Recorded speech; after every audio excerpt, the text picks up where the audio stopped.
Presented by NCDEX Investor Protection Fund Trust.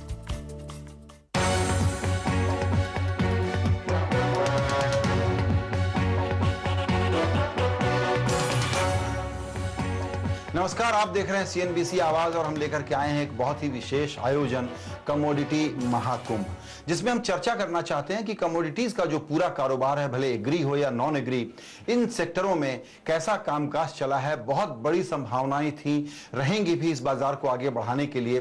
तो इस वक्त के क्या मुद्दे हैं, क्या चुनौतियां हैं, क्या मौके हैं और कैसे नए निवेशकों को इस बाजार में लाने के लिए और लाने के पहले उनको अवेयर बनाना, जागरूक करना जरूरी है, इन मुद्दों पर हम चर्चा करेंगे। हमारे साथ खास मेहमान हैं समीर शाह, जो MD और CEO हैं NCDEX के। इसके पहले समीर थॉमसन रॉयटर्स में इसी से संबंधित बिजनेस इंफॉर्मेशन के हिस्से में काम करते थे और दुबई सरकार का जो एक्सचेंज था DGCX, उसको चलाते थे और NCDEX में एक नई जान फूंकने की कोशिश कर रहे हैं। समीर शाह हमारे लिए वक्त निकाल रहे हैं, आपका इसके लिए बहुत शुक्रिया। पहला सवाल मैं आपसे यही करूंगा, एक ओवरव्यू दीजिए हमको कि इस वक्त कमोडिटीज मार्केट का हाल क्या है। पहले तो संजय शुक्रिया, ये प्रोग्राम ऑर्गेनाइज करने के लिए। ये बहुत अच्छी आइडिया है। मार्केट में फ़िलहाल हम लोग एक इंटरसेक्शन पॉइंट पे है कमोडिटी मार्केट में। कमोडिटी मार्केट को अभी 10 साल हुए हैं और इन 10 सालों में काफ़ी कुछ इम्प्रूवमेंट्स हुए हैं, काफ़ी प्रोग्रेस भी हुआ है और थोड़े बहुत सेटबैक्स भी आए। मोर रिसेंटली जो NSCL का जो एक सेटबैक आया हुआ है, उस सेटबैक ने काफ़ी ब्रेक्स लगाए हुए इस मार्केट पे। इन्वेस्टर्स का काफ़ी कॉन्फिडेंस शेकअप हुआ है और एक इन जनरल कमोडिटी मार्केट्स के बारे में इन्वेस्टर्स को ऐसा लग रहा है कि इस मार्केट में थोड़ी और सेफ्टी आना ज़रूरी है और इस मार्केट में थोड़ा और रिफॉर्म आना ज़रूरी है और कॉन्फिडेंस बिल्डिंग बहुत ज़रूरी है। तो ये मार्केट अभी एक इंटरेस्टिंग स्टेज पे पहुंचा हुआ है, जहां पे 10 साल में थोड़ी बहुत डेवलपमेंट हुई है और काफ़ी फ़ायदे भी हुए हैं और एक बीच में हादसा हुआ है NSCL का, उसके कारण इन्वेस्टर्स का कॉन्फिडेंस शेकअप हुआ है। उसके बीच में FMC की जो रिपोर्टिंग लाइन है वो मिनिस्ट्री ऑफ फाइनेंस को चेंज हुई है। उसके भी काफ़ी फ़ायदे होंगे क्योंकि मिनिस्ट्री ऑफ फाइनेंस के अंडर बाकी सारे मार्केट्स ऑलरेडी रिपोर्ट करते हैं, तो वो एक इंटीग्रेशन का एक फ़ायदा होगा मिनिस्ट्री ऑफ फाइनेंस के अंदर आने से। तो ये एक बहुत ही इंटरेस्टिंग स्टेज पे पहुंचा हुआ है मार्केट, जहाँ पे बहुत ज़्यादा डेवलपमेंट होनी ज़रूरी है मेरे हिसाब से। बहुत कॉन्फिडेंस को रिस्टोर करने की बात कही है, उसमें ये जो रिपोर्टिंग लाइन चेंज हुई है, इससे फर्क क्या पड़ा है? क्या हम लोग बाजार में इस FMC को एक नए अंदाज में काम करते हुए देख रहे हैं? बिल्कुल, मेरे हिसाब से उसमें कोई थोड़ी शुरुआत हो गई है ऑलरेडी। एक बाज़ार का जो रेगुलेटर होता है, उस बाज़ार के कुछ कॉमन एस्पेक्ट्स होते हैं जो कि कमोडिटी मार्केट हो या इक्विटी मार्केट हो या करेंसी मार्केट हो, उसमें कोई चेंजेस नहीं होते, वो काफ़ी कॉमन होते हैं। जैसे एक बाज़ार में एक क्लियरिंग कॉरपोरेशन होना चाहिए, एक बाज़ार में एक डिपॉजिटरी होनी ज़रूरी है, एक बाज़ार में रूल्स एंड बायलॉज होने चाहिए, एक ऑटोनोमस इंडिपेंडेंट रेगुलेटर होना चाहिए, उसके प्रोडक्ट्स कैसे चलने चाहिए, उसके मेंबर्स कैसे चलने चाहिए, उसकी इंटरमीडिएट्स कैसे चलने चाहिए। तो वो सारी काफ़ी चीज़ें कॉमन होती है और ये सारी चीज़ें मिनिस्ट्री ऑफ फाइनेंस के अंडर आने से वो पूरी कन्वर्जेंस आने का बहुत एक स्ट्रॉन्ग चांस है, ताकि मार्केट में इकोनॉमीज ऑफ स्केल हो और इंस्टीट्यूशनल स्ट्रेंथ हो, इंस्टीट्यूशनल कैपेबिलिटी बिल्डिंग हो। तो मेरे हिसाब से ये एक पॉजिटिव स्टेप है और ये मार्केट को बढ़ाने में बहुत फ़ायदा होगा उसका। बिल्कुल, आपने कहा कि ये जो एक पीछे हादसा हुआ, क्या NSCL का हादसा इतना बड़ा था या कमोडिटी का पूरा कारोबार इतना शैलो था कि उससे इतना झटका लग गया है कि अभी एक्शन करीब करीब नदारद है, ट्रेडर भी नदारद हैं, निवेशक भी नदारद हैं? वो हादसा बड़ा ज़रूर था, इतना भी बड़ा मैं नहीं मानता हूं कि वो उससे मतलब का फ्यूचर नहीं है इस मार्केट में। ऐसे इस स्टेज तक नहीं पहुंचे हम लोग, लेकिन वो एक हादसा इट इज़ अ चेक। मतलब हम लोगों को एक रास्ते में एक रुकावट आई हुई है और उस रुकावट को एक कंपलसरी पॉज पे डाला हुआ है मार्केट को, और ये पॉज का फ़ायदा उठाना चाहिए ताकि नया रिफॉर्म हो, नए रेगुलेशंस आए, एक कॉन्फिडेंस दे मार्केट को।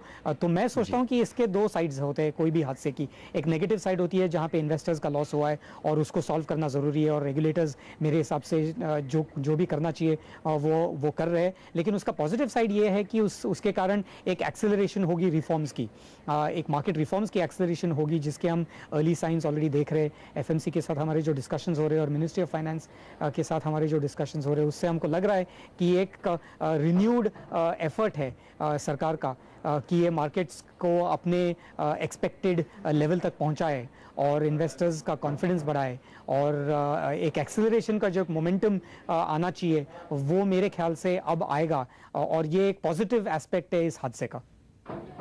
ये आपने बिल्कुल ठीक कहा कि पॉज बटन से आगे चलें तो फॉरवर्ड लुकिंग काम करने की कोशिश की जाए, सीखा जाए गलतियों से।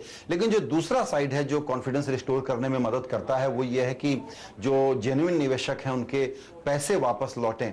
अभी एक जो किस्सा हुआ जिसमें सेबी का संबंध है और सुप्रीम कोर्ट को इतना सीरियस दखल देना पड़ा और सहारा अब एक सीरियस दबाव में है, मुझे लगता है ये भी एक तरह का बेंचमार्क सेट करता है। तो मेरा सवाल आपसे ये है, क्या मैं जो सोच रहा हूं वो ठीक सोच रहा हूं कि इस सहारा वाले इंसिडेंट के बाद एफएमसी के लिए, बाकी जो इन्फोर्समेंट एजेंसीज हैं उनके लिए, वित्त मंत्रालय के लिए, सबके लिए जरूरी हो जाता है कि एनएससीएल के इस पूरे मामले को एक किसी लॉजिकल कंक्लूजन पर लाके, लोगों के पैसे वापस करा के, जो रॉन्ग डूअर हैं उनको पनिशमेंट की प्रोसेस चालू करके बाजार में कॉन्फिडेंस को बहाल करें। बिल्कुल संजय जी, आपकी बात बहुत सही है, और इस पूरे इशू को एक लॉजिकल कंक्लूजन पे ले जाना और जल्दी ले जाना बहुत ज़रूरी है, ताकि लोगों को एक कॉन्फिडेंस आए कि बाजार के साथ कोई खिलावट कर नहीं सकता। बाजार में अगर कोई भी रॉन्ग डूअर है, कोई भी गलतियां हैं, तो उसको बिल्कुल एक्सेप्टेबल नहीं होगी और उसकी सज़ा बिल्कुल मिलनी चाहिए, और उसका कोर्स करेक्शन होना बहुत ज़रूरी है। तो ये सहारा का केस एक बहुत इंपॉर्टेंट केस है, उससे काफ़ी इंस्पिरेशन मिलेगा और रेगुलेटर्स को और इन्फोर्समेंट एजेंसीज को कि इस मामले को सही अपने लॉजिकल एंड तक ले जाए, और उसके whoever is guilty उनको take appropriate action against them, और इन्वेस्टर्स का पैसा वापस लौटाए और मार्केट को आगे बढ़ाए। तो ये बहुत ज़रूरी है।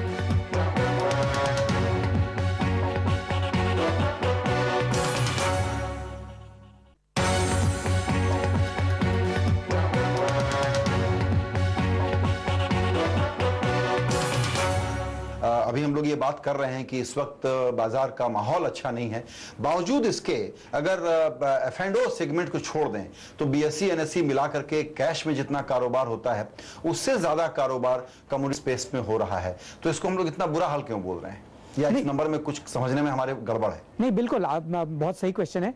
इतने भी तो मैंने जैसे शुरुआत में कहा था कि ये एक एक्सीडेंट है, एक हादसा है, इतना भी बड़ा नहीं है कि वो मार्केट को पूरा रोके। एक पॉज पे रखा हुआ है, बाकी it is not any more serious than that, और इसका पोटेंशियल काफ़ी है और इसके काफ़ी फ़ायदे पिछले 10 साल से हुए हैं। जैसे एग्री सेक्टर में आप देखिए, फॉर एग्जांपल, जब से एग्री कमोडिटीज़ का फॉरवर्ड मार्केट शुरू हुआ है, फ्यूचर्स मार्केट शुरू हुआ है, फार्मर्स की लाइफ पूरी चेंज हो गई है मेरे हिसाब से। मैं जब जाता हूँ, मंडियों में विजिट करता हूँ और मार्केट में ट्रेडर्स और पार्टिसिपेंट्स के साथ बात करता हूँ, तो एक फार्मर्स में उनका पूरा बिहेवियर चेंज हो गया है। जो पहले फार्मर एक डिस्ट्रेस्ड सेल होता था मंडी में आके, हार्वेस्ट के बाद फार्मर आके एक कंपल्शन होता था फार्मर को कि अपनी प्रोड्यूस मंडी में बेचे। अब फार्मर सोचने लगा है, फ्यूचर का प्राइस देख के सोचने लगा है कि मैं आज मंडी में जाऊं, कल जाऊं, कौन सी कमोडिटी मैं ग्रो करूं, कभी ग्वार करूं, कभी उसको चने के साथ रिप्लेस करूं,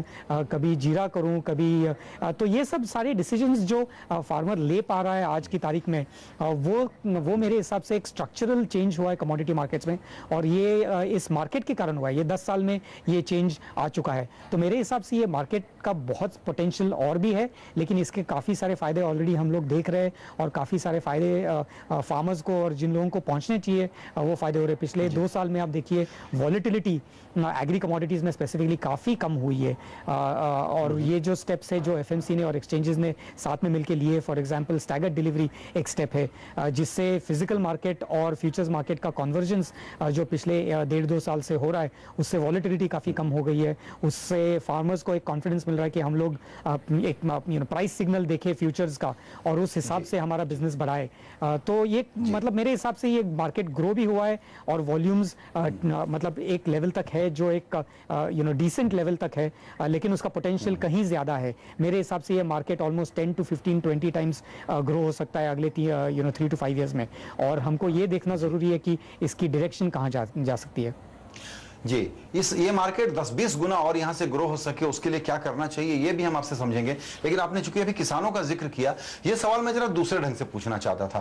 मुझे लगता है कि जब हम लोगों ने एग्री कमोडिटीज का कारोबार खोला इस देश में, तो प्रॉमिस ये था कि किसानों को प्राइस डिस्कवरी का मौका मिलेगा। बीच के एक्सपीरियंसेस मिले जुले रहे।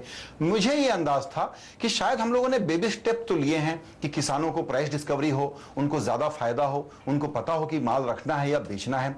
लेकिन कहीं ना कहीं किसानों के फायदे की कहानी पीछे छूटी। फोकस हो गया ट्रेडर का, हेजर का, स्पेकुलेटर का, और प्लस कुछ कमोडिटी में छोटे मोटे स्कैम हम लगातार देखते रहे थे।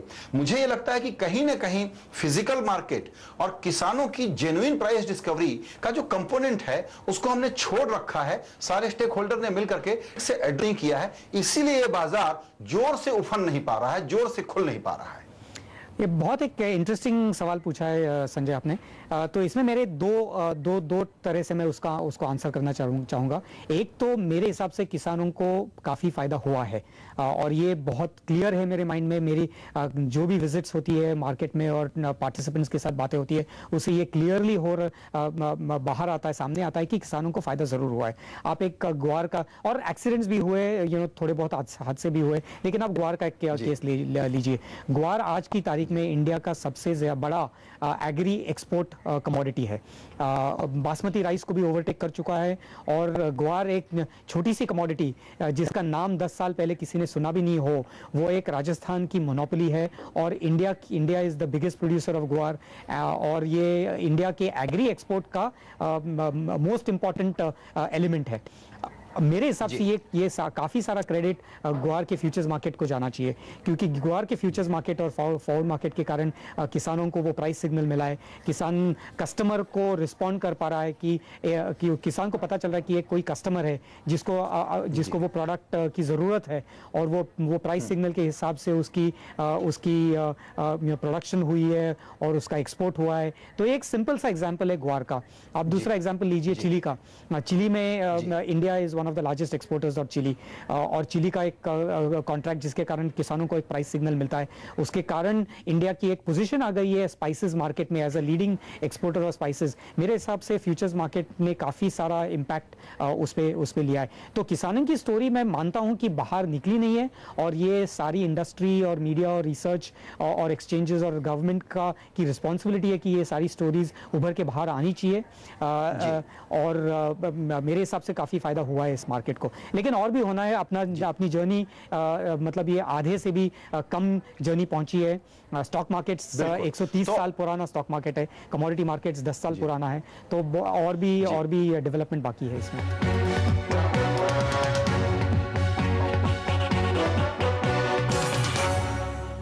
तक डेवलपमेंट की शुरुआत ही हुई है। जो अहम पहलू है उनको जोड़ने का एक प्रयास किया जा रहा है इस महाकुंभ के द्वारा। हम लोग कांग्रेचुलेट करना चाह रहे हैं CNBC आवाज को इस प्रयास के लिए। NCDEX presents CNBC आवाज कमोडिटी महाकुंभ।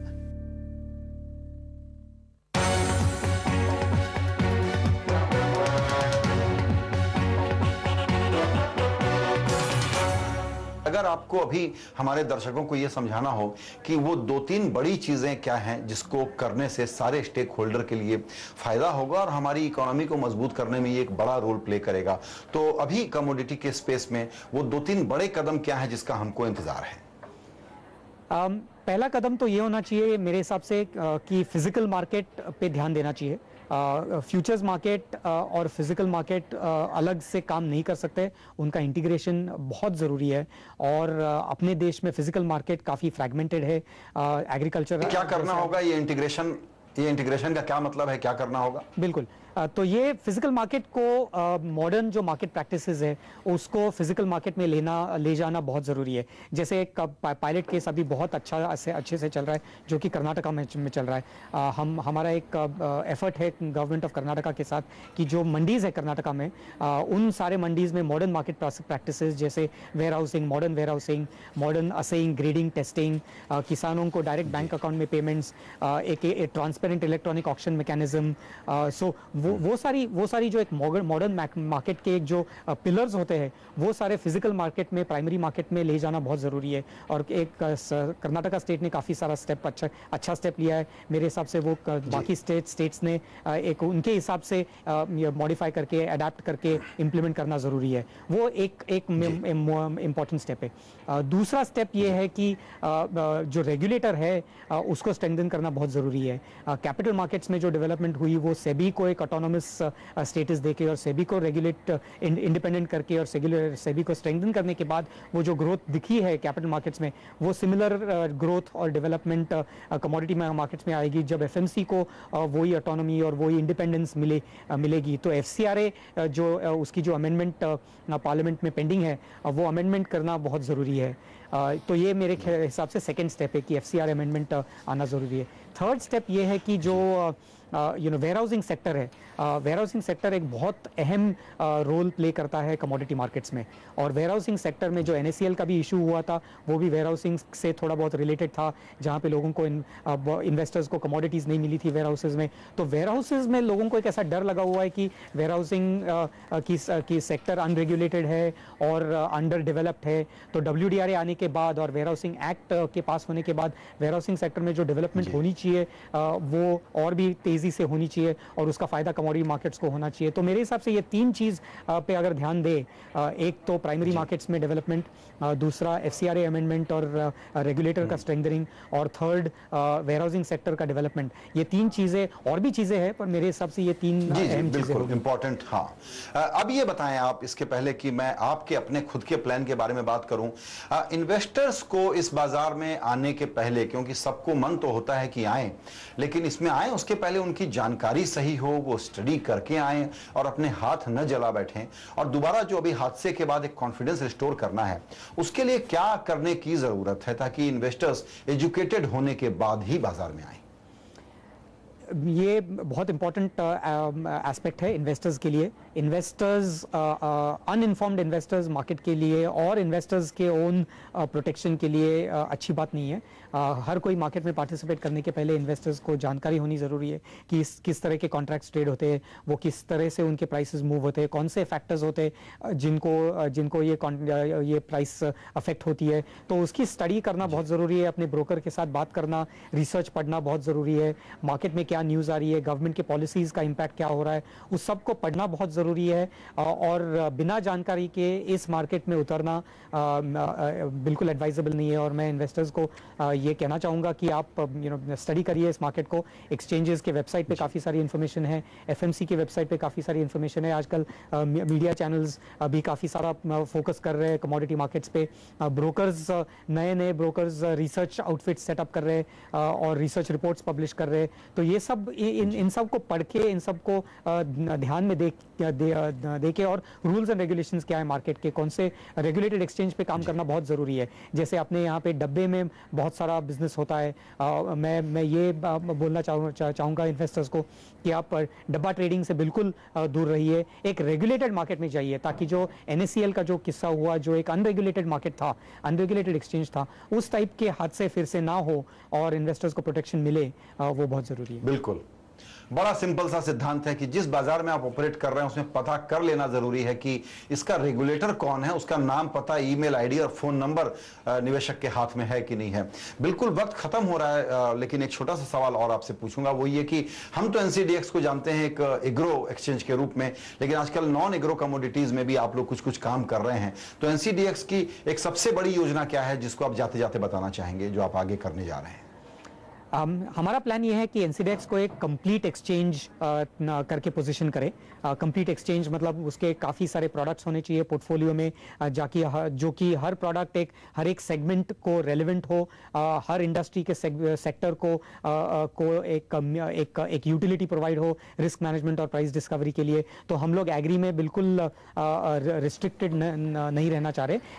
एग्री सेक्टर में हमारा हमने जो डेवलपमेंट की है, उसके जो प्रिंसिपल्स है प्राइस डिस्कवरी और रिस्क मैनेजमेंट के, वो नॉन एग्री में भी उसी तरह से लागू होते हैं। तो हम लोग उनको रेप्लिकेट करना चाह रहे हैं नॉन एग्री सेक्टर में, और एक मोर कंप्लीट एक्सचेंज बनना चाह रहे हैं, ताकि वो इन्वेस्टर्स को एक single one stop shop, single platform की बेनिफिट मिले। बिल्कुल समीर, इस बातचीत के लिए बहुत शुक्रिया और आपकी जो नई कोशिशें हैं उसके लिए आपको बहुत शुभकामनाएं। और चलते चलते हम दर्शकों को ये बता दें कि कमोडिटी महाकुंभ का जो हमारा आयोजन है, ये महाकुंभ फॉर्मेट से आप लोग परिचित हैं। ये एक प्रकार का लॉन्ग फॉर्म जर्नलिज्म हम करने की कोशिश करते हैं। किसी शनिवार को किसी एक विषय को लेकर के उसकी पूरी गहराई में जा करके आपको समझा सकें, ताकि वक्त से पहले और किस्मत से ज्यादा आपको कुछ फायदा पहुंच सके। देखिएगा हमारा पूरा आयोजन आज। नमस्कार।